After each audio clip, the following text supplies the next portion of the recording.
Second question हम देखने वाले हैं। ये प्रीवियस ईयर क्वेश्चन है जो कि एसएससी सीएचएसएल एमटीएस में 2022 में पूछा गया और स्वीपीओ 2019 में भी आ चुका है। संगम कविताओं में उल्लेखनीय तमिल शब्द मूवेंद्र का अर्थ क्या है?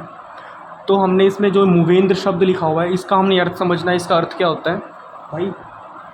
इसका अर्थ होता है तीन मुखिया। और तीन मुखिया कौन से थे हम उसके बारे में डिटेल में पढ़ेंगे, क्योंकि ये हर बार पेपर में आता है। आप देख सकते हो 2022 में भी आया था और 2019 में भी पूछा गया है।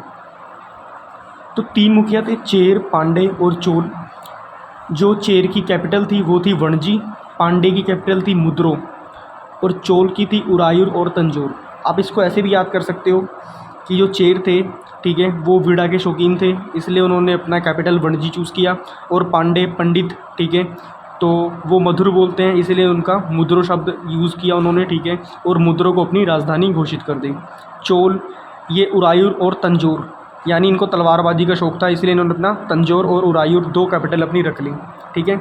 अब उसके बात करें इनका सिंबल क्या था।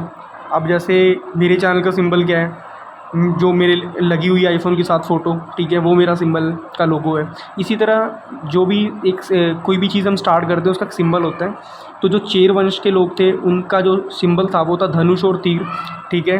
उनको थोड़े लड़ाई झगड़े में एक्सपर्ट थे, तो इसलिए उन्होंने धनुष और तीर रखा। जो पांडे थे, जो पंडित समाज के उनसे लोग थे, उन्होंने मछली रखा, ठीक है। और जो चोल वंश के थे उन्होंने अपना सिंबल रखा शेर, ठीक है, क्योंकि इनका ये मानना था कि हम किसी से डरते नहीं हैं, हमारे अंदर बहुत पावर है, इसलिए उन्होंने अपना सिंबल शेर को रख लिया, ठीक है। और जो चेर वंश के लोग थे। अब पोर्ट का मतलब क्या होता है पहले ये समझो। पोर्ट का मतलब होता है बंदरगाह, जहाँ से व्यापार करते हैं लोग, ठीक है। एक जगह होती है ना कि जहाँ पर लोग व्यापार करते हैं। देखो सब्जी मंडी लगती है, तो सब्जी मंडी एक ऐसी जगह है जहाँ पर सिर्फ सब्जियाँ ही लगती हैं, वहाँ पर और कुछ नहीं होता है। तो क्या है, वो एक टाइप का बंदरगाह बन गया। तो जो चेर वंश का जो बंदरगाह था वो था तोंदी, ठीक है। तोंदी एक जगह थी, उसको बनाया गया। जो पांडे वंश के लोग थे जो अपना व्यापार करते थे, वो कौन सी जगह पर करते थे? कोरकई जगह पे करते थे।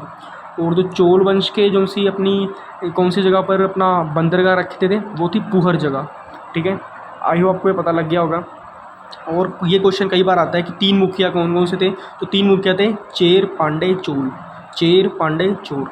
और आपसे ही पूछ सकता है कि चेर की कैपिटल क्या थी। तो चेर की कैपिटल वणजी थी, पांडे की कैपिटल मुद्रो थी, चोल की कैपिटल उरायूर और तंजौर थी। इनमें से आप कोई भी एक नहीं लिखना, इनको दोनों को याद करना है, because these both are so important, ठीक है। और इनमें से अगर सिंबल्स की बात करें तो चोर वंश के सिंबल धनुष और तीर थे, पांडे वंश के सिंबल मछली थी, चोल वंश का शेर था। आई होप आपको क्लियर हो गया होगा। और नेक्स्ट वीडियो अपलोड कर दूंगा, आप उसे भी चेकआउट कर सकते हो।